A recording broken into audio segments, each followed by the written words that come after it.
was the end of a little loop. Jay's Journey here. Just a B minor blues kind of loop. Anyway, I hope you all are well out there. It's been a couple of weeks. Just a lot has been going on in the world, hasn't it? One good thing is I've gotten, I got a new camera. This camera that I'm on right now is the M50. And then I still do have my zoom. I put that up there so you can see me from there. So that was a little B minor blues there for y'all. Hope you enjoyed it. I made a couple of goofs in there, but that's okay. I'm not real good with that looper yet. I'm still working on trying to get that to work out. And when you're doing a slow time signature like that, it gets kind of rough trying to figure it out. The ending was a little rough. Anyways, it's been a long week, or a couple of weeks, I should say. A lot of changes, business-wise, very, very busy, very grateful. Grateful for all of that stuff, you know, good things happening. It's Sunday morning here, and I haven't even had my coffee yet. Life is busy here. Kids are thinking about how they're going to go back to school with this virus. It's a little scary. Don't know whether to go open up stores and bars and restaurants or not. I mean, depending on how many people are getting sick and spreading the disease. So it's all up in the air right now. See, that's what it feels like anyway. One of my friends over the last week or so asked me about a tutorial on guitar, and he says, hey, can you work on movable chords? And at first I got to thinking, I don't know what he meant by that. What's a movable chord? Is it any chord that you can move up and down the neck, you know? And but he was specifically thinking about bar chords. But I got to thinking about it. All chords are movable, not just bar chords, but bar chords are great. You know, when I was a kid and first started learning, I didn't do that right, did I? Huh? First started learning bar chords, we would jam for hours, and of course I didn't have the best guitars. My first guitar was like a $16 guitar from a department store, and God, I loved that guitar. My mom and dad worked really hard to get that for me. We didn't have a lot of money. I was the oldest of 6 kids. When we got it, it was just, to me, it was the most perfect guitar in the world, but it had action on it with the strings.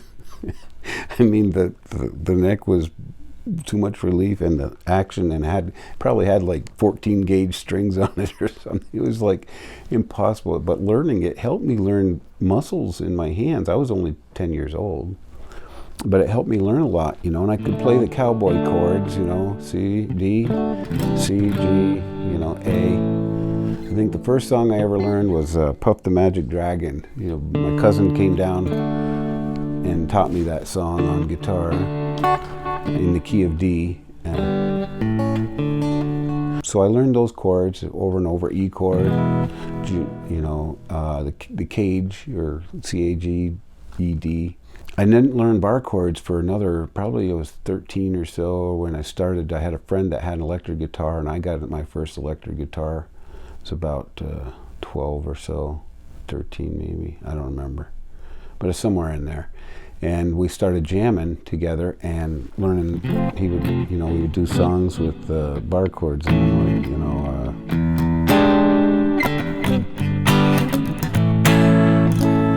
know, those chords. We played them like that, and of course you'd jam for hours and end on one riff or one chord thing. You know, the old Chuck Berry. And we'd learn that down here and up here, and it was all good hand exercise learning these chords. It's really what it is. It's an E chord, and I've even seen people play it with their finger behind the fret. Don't know if you can see that or not, but I play it like that. And then the bar chords, major, and then major here, played it with barring. Those 3. Some people played it like this. I played it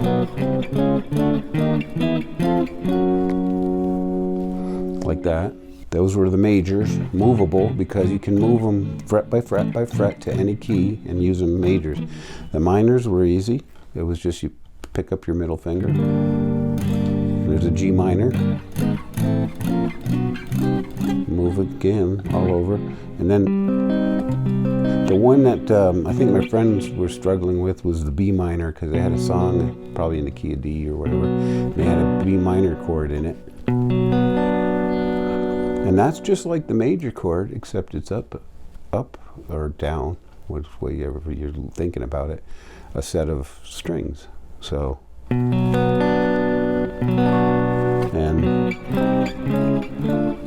movable. But I got to thinking about it, you know, all chords are movable. A D9 chord. The thing is you don't want to be strumming the open strings. It sounds weird. Sometimes it can give you an interesting effect, but you know, you don't, when you're playing it, you want to mute or just strum the middle. Certain chords, you just strum the middle 4 strings. And then, you know, some people wrap their thumb around. My hands aren't very big, and I can't do the wrap around thumb thing very well. So I've never been able to do that very well. All those chords are movable. There's like a B minor 9 or whatever. You can move that. There's a G with an A in the bass, or G over A.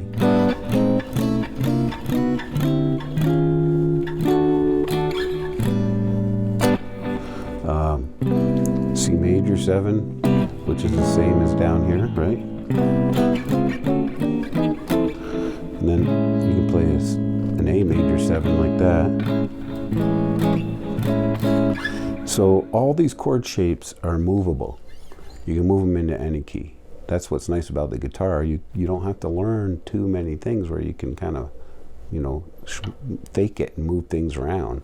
You don't even have to know what the notes in the chord are. Like on a piano, you have to know, you know, how to play that triad or play that 7 chord or whatever it is. You have to actually know those notes to put them in. What I would suggest for people to practice, and this is kind of cool too, make up some open chords. Like that's an A major 7. There's 2 fingers right there in the middle on the 5th fret on the D string and the G string. That's an A major 7, or I mean A minor 7. It's so easy. A minor 7, 9, what is E in there too? That's 5th. That's 6. A minor 6. Anyway, it's really cool chord. And you can practice just on those middle 2 strings doing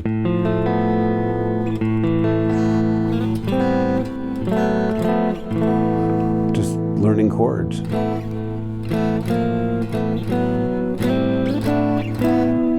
Moving them around. And do some weird, you know, like major chords. There's a voicing for major chord. It's a G chord.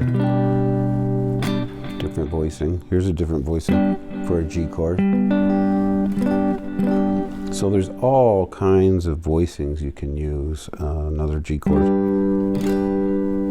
that you can learn and move them around. But just, you know, think of, you know, the chords you play in the caged system if you're starting out, and say, hey, can I play that chord like this? Yeah. I can do a bar, like a C major chord, but pretend and put your fingers like that, like there's this bar there. Now they're finger twisters and they can be hard. How about a D chord? Can I do a D chord? Sure. You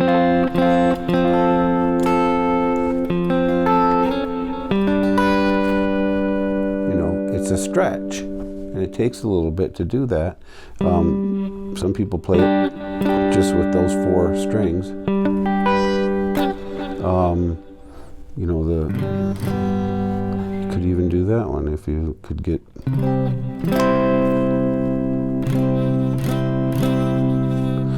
So that's the G. That's like doing that, but killing that A string so you don't hear it. And of course, the A. Right? Okay. And then the E would be the major. So just practice doing those kind of things over and over. What helps is if you get a buddy to jam with, and you're in one of those 20-minute jams, and you're just playing an A major chord or something. I'm trying to think, was it?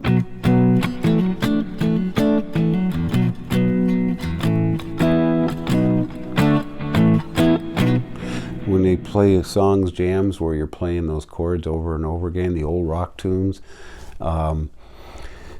we used to jam on those for hours and then take turns taking leads and stuff, and it was a lot of fun. And I learned a lot of muscle, because you'd be playing for so long you'd get cramps in your hands and here, but then you learn how to press a certain way that it doesn't hurt so much, or you learn how to play it after a while. When it's getting fatigued, you learn a technique to still keep the rhythm going, but not pushing so hard on the strings or burning yourself out. So yeah, so that's kind of the movable chord tutorial. And then I just kind of was thinking about something the last couple of weeks, which has been occurring in my life a little bit, is we don't practice civilities anymore with each other. I think we really need to bring that back into our society and with each other. I'm getting old. My mom and dad were born during the Depression, the Great Depression. My mom was from an Irish woman from Portland, Maine.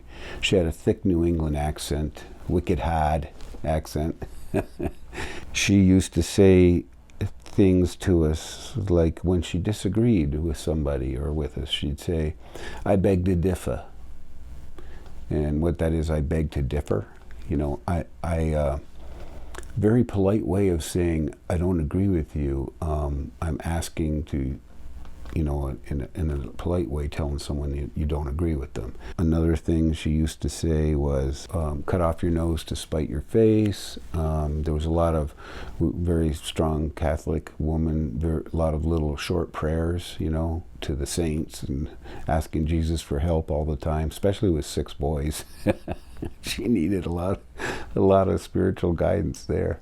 And the cursing, you know, even myself, as I've gotten older, I curse a lot more than I ever did. We just seem to accept it now. It's funny because, you know, people, it seems like for some people's vocabulary, the only adjective they know is the F word. It just cracks me up, because I'm like, you're so limited in your communication skills. You know, and with social media, people can be really mean to each other. They don't have they're not face to face, so there's none of that taking into consideration the other, that person's just like you, you know, not just like you, but really very part of the same, you know, makeup and everything. And you hurt yourself when you're hurting others a lot of times. You know, I kind of don't want to get too heavy into that, but I want us all to start practicing a little more civilities, trying to be civil to each other, finding a way if you don't agree with somebody. Or, you know, the other thing is people didn't express all of their ideologies right on their sleeve all the time, you know? They didn't walk around being offended by everybody. If we accepted that people had different points of view, people had different opinions about everything, and politically, but we didn't get in somebody's face and hate them for it and threaten to kill each other and crazy stuff, crazy.